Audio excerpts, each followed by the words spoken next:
श्री शिवाय नमस्तोभ्यम। कैसे हो आप सभी? आशा करती हूँ आप सभी खुश होंगे, स्वस्थ होंगे, मस्त होंगे। ऑफिशियल वरदान टिप्स में आप सभी का दिल से स्वागत है। जैसा कि आप सभी को पता ही है, मैं आपके लिए बहुत छोटे छोटे और सरल उपाय लेकर आती हूँ जिन्हें आप आसानी से कर सकते हैं और ये आपके लिए बहुत ज़्यादा लाभदायक भी होते हैं। तो आज मैं आपके लिए कुछ ऐसी ही जानकारी लेकर आई हूँ जिसे आप करते हैं तो आपके जीवन में सुख, शांति, वैभव सब कुछ होगा। और हाँ, इस पौधे के उपयोग से आप अपनी आयु को भी बढ़ा सकते हो। आप अपने जीवन की रेखा को लंबा कर सकते हो। जी हाँ, ये कोई ऐसा नहीं है कि हमने ऐसे ही बोल दिया आपसे। ये खुद शिव भगवान ने माँ पार्वती को बतलाया है, क्योंकि एक बार माँ पार्वती ने शिव जी से कहा था कि मुझे कुछ ऐसे पौधों के बारे में बताइए जो कि व्यक्ति की आयु की रेखा को बढ़ा सकें, व्यक्ति की जीवन रेखा को लंबा कर सकें। ऐसा नहीं है कि आप अमर हो जाओगे, ऐसा बिल्कुल भी नहीं है, लेकिन हाँ, आपकी जो जीवन रेखा है, जैसे गलत खान पान की वजह से हम अपनी आयु को घटा रहे हैं, एक्सरसाइज ना करके हम अपनी आयु को घटा रहे हैं, ये पौधा आपकी आयु जितनी है उतनी कर देगा, अधिक आपकी आयु हो जाएगी। आप अपने जीवन काल से 4-5 साल और अधिक जी लोगे।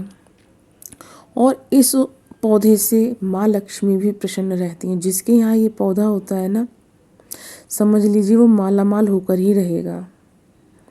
कैसे होगा, क्या होगा, तो आपको पूरा वीडियो में जानना होगा कि आपको क्या करना है, ठीक है ना। तो वीडियो को शुरू करने से पहले आपको वीडियो को लाइक, शेयर, कमेंट करना है, चैनल को सब्सक्राइब करना है, घंटी वाला बटन दबा देना है, जिससे आने वाली हर वीडियो की नोटिफिकेशन आपको मिल सके। तो आप ना इस पौधे के चमत्कार जानकर चौंक जाओगे। जो हम आज इस पौधे की बात कर रहे हैं ना, इस पौधे को ब्रह्मा जी ने सबसे पहले उत्पन्न किया था पृथ्वी पर, जिसका नाम है अपराजिता। जी हाँ, हम बात कर रहे हैं अपराजिता पौधे की, जो कि संसार का सबसे पहला पौधा है, जमीन पर आया था, उसे ब्रह्मा जी ने उत्पन्न किया था, अपराजिता। इसे गिर कनिका के नाम से भी जानते हैं और कहीं कहीं इसे विष्णु कांता के नाम से भी जाना जाता है। ये पौधा इतनी सारी चमत्कारी शक्तियों से भरा होता है कि अगर ये पौधा आपके घर में है तो समझ लीजिए आपके जीवन काल में सिर्फ चमत्कार ही चमत्कार होंगे। पैसे का अभाव बिल्कुल नहीं होगा। अगर आपके यहाँ पैसा नहीं आना होगा, अगर आपने ये पौधा अपने घर में लगा लिया और अगर आपके भाग्य में पैसा नहीं आना होगा तो ये पौधा सूख जाएगा। अगर आपके घर में कोई ग्रह आने वाली होगी, कोई विपदा आने वाली होगी, तो आपको ये पौधा सचेत कर देगा, ये पौधा सूख जाएगा, ठीक है। इसके अंदर देवीय गुण होते हैं, बहुत देवीय गुण होते हैं ये, क्योंकि देवताओं का पौधा है। इस पौधे से ना माता लक्ष्मी बहुत प्रसन्न होती हैं। माँ लक्ष्मी को इसके पुष्प बहुत ज़्यादा प्यारे हैं। अब जिनको पैसे का बहुत अभाव रहता है, पैसा नहीं आता है, बिजनेस कर रहे हैं, कारोबार ठीक से नहीं चल रहा है, पैसे का बहुत अभाव है, बहुत सारे उपाय कर लिए, सब कुछ करके देख लिया, लेकिन पैसा नहीं आ रहा है, टेंशन लेने की बिल्कुल भी ज़रूरत नहीं है। पता है आपको क्या करना है? सिर्फ आपको अमावस्या और पूर्णिमा के दिन, ठीक है, अमावस्या पूर्णिमा के दिन आपको आपकी जो भी इच्छा है, घर खरीदने की, प्रॉपर्टी खरीदने की, या फिर आपका पैसा नहीं आ रहा है, कारोबार नहीं चल रहा, कोई भी आपकी मनोकामना है XYZ, तो मावस या पूर्णिमा के दिन आपको 11 अपराजिता के फूल लेने हैं, ठीक है। अपराजिता के 11 फूल आप ले लीजिए और माँ लक्ष्मी के मंदिर आपको चले जाना है। जहाँ आपके मंदिर हो, आसपास माँ लक्ष्मी जी हों विराजमान, वहाँ जाना है और उन पर ये पुष्प अर्पित कर देने हैं, अपनी मनोकामना भूलकर उन पर ये पुष्प चढ़ा दीजिए, 11 पुष्प। फिर देखिए माँ लक्ष्मी आपसे कैसे प्रसन्न होती हैं, क्योंकि माँ लक्ष्मी का ये अति प्रिय पौधा है, उनको बहुत प्रिय है ये पौधा। अगर जिस भक्त ने ये पुष्प उन पर चढ़ा दिए तो आपको मालामाल होने से कोई नहीं रोक सकता है।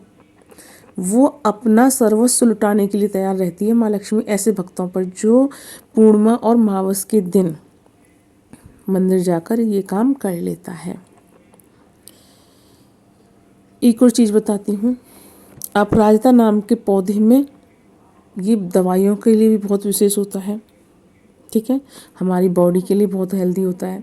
अब कैसे होता है वो भी जान लेते हैं। अपराजिता नाम का जो पौधा होता है उसमें औषधीय गुण होते हैं। तो आप पुष्प नक्षत्र में या हस्त नक्षत्र में, सूर्य चंद्र ग्रहण में, जो सूर्य ग्रहण लग रहा हो या चंद्र ग्रहण लग रहा हो, तो इसकी जड़ को उखाड़ कर ले आइए किसी भी टाइम। ठीक है, उखाड़ कर ले आना और इसका पाउडर जब भी मतलब पुष्प नक्षत्र लग रहा हो, हस्त नक्षत्र लग रहा हो, सूर्य चंद्र ग्रहण पड़ रहा हो, तब जाकर आपको इसकी जड़ को उखाड़ कर ले आना है। इसे सुखाकर इसका आपको बारीक बारीक पाउडर बना लेना है और फिर इसे आपको आधा चम्मच गिलास में दूध में, आधा दूध के गिलास में आपको आधा चम्मच पाउडर मिलाकर पी जाना है।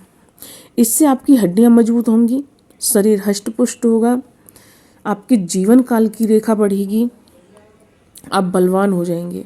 अगर कोई व्यक्ति कमज़ोर है, बहुत सारी दवाइयाँ कर रहा है, फिर भी उसका शरीर नहीं बढ़ रहा है, हष्ट पुष्ट नहीं है, तो ये करके देखिए आपको अत्यंत लाभ होगा। क्योंकि खुद भगवान शिव जी ने माँ पार्वती को इसके उपाय बताए हैं। उन्होंने खुद अपने उसमें बताया है कि माँ पार्वती को बताया है कि ऐसा करने से व्यक्ति अत्यंत बलवान होता है। उन्होंने एक और उपाय बताया था, शिव भगवान ने माँ पार्वती को एक उपाय और बताया था। और ये जो उपाय मैं आपको बता रही हूँ ना, ये उपाय पुरुषों के लिए है, महिलाओं के लिए भी बताऊंगी, लेकिन ये जो उपाय है ये पुरुषों के लिए है। अपराजिता के पत्तों का और फूलों का मिलाकर मतलब उनका बारीक पेस्ट बना लीजिए। ठीक है, इसे खुद भगवान शिव ने माँ पार्वती को बताया है कि अगर व्यक्ति अपराजिता के पत्ते और फूलों का पेस्ट बनाकर इसका ओबटन करता है और अपने पूरी बॉडी पर लगाता है, अपने पूरे शरीर पर लगाता है, कोई भी हिस्सा नहीं छूटना चाहिए, ये बात ध्यान रखनी है, तो इससे न उस पुरुष की अधिक समय तक जीवित रहने की रेखाएं बढ़ जाती हैं। वो अधिक समय तक जीवित रहता है। जैसे अब किसी व्यक्ति की आयु खान पान की वजह से कम होती जा रही है। आजकल खान पान जो है वो बहुत बेकार हो गया, उसकी वजह से कम हो रही है, अंदर बीमारियां पनप रही हैं।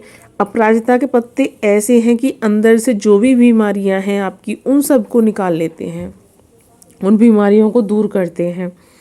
तो आप अपराजिता के पत्तों का लेप अपने पूरे शरीर पर लगाएं, उसका उबटन करें, फिर देखिए आपकी बॉडी कितनी मजबूत बलवान होती है, आपके शरीर से सारे रोग सब दूर हो जाएंगे।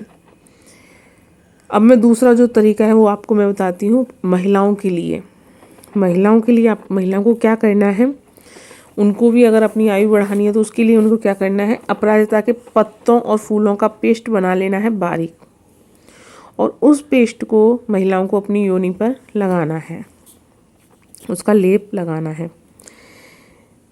ऐसा करने से ना महिलाओं की अधिक वर्ष तक जीवित रहने की संभावना बढ़ जाती है, वो अधिक वर्ष तक जीवित रहती हैं। ऐसा भगवान शंकर ने माँ पार्वती को बताया है, इसका बहुत महत्व बताया है।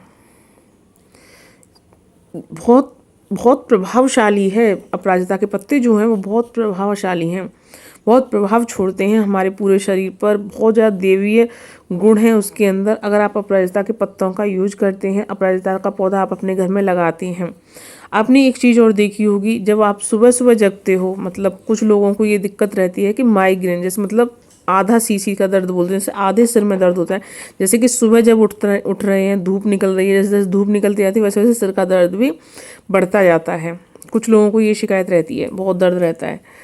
इसकी भी एक दवा है अपराजिता के पत्तों की। आपको क्या करना है, अगर आपको भी आधा शीशी का दर्द हो रहा है तो आपको अपराजिता के पत्तों का, ठीक है, अपराजिता के पत्तों का आपको रस निकाल लेना है, और रस निकालकर उसकी 2 से 3 बूंदें आपको अपनी नाक में डाल लेनी है। नाक में डालने से 2-3 बूंद नाक में डालने से आपका अर्धशीशी दर्द जो है बिल्कुल ख़त्म हो जाएगा, आपको बिल्कुल रहेगा ही नहीं। करके देखिए आप। आपको अत्यंत लाभ होगा। अपराजिता के जो पत्ते हैं, अपराजिता का जो पेड़ है वो औषधीय पेड़ है, वो भगवान ब्रह्मा से उत्पन्न है। धरती का सबसे पहला पौधा ही अपराजिता है। औषधियों में इसका यूज किया जाता है। बहुत लाभ है इस अपराजिता के पत्तों। तो आप भी इसका पूरा पूरा लाभ उठाइए। अपराजिता का पौधा खरीद कर लाइए, अपने घर में लगाइए। जहाँ अपराजिता का पौधा होता है वहाँ माँ लक्ष्मी का वास होता है। तो आप खरीदिए और लेकर आइए, लगाइए अपने घर में। तो वीडियो को लाइक शेयर कमेंट करना बिल्कुल नहीं भूलना है। चैनल को सब्सक्राइब कर लेना। वीडियो कैसी लगी ज़्यादा से ज़्यादा शेयर करना। श्री शिवाय नमस्तुभ्यम। श्री शिवाय नमस्तुभ्यम। श्री शिवाय नमस्तुभ्यम। हर हर महादेव, हर हर महादेव।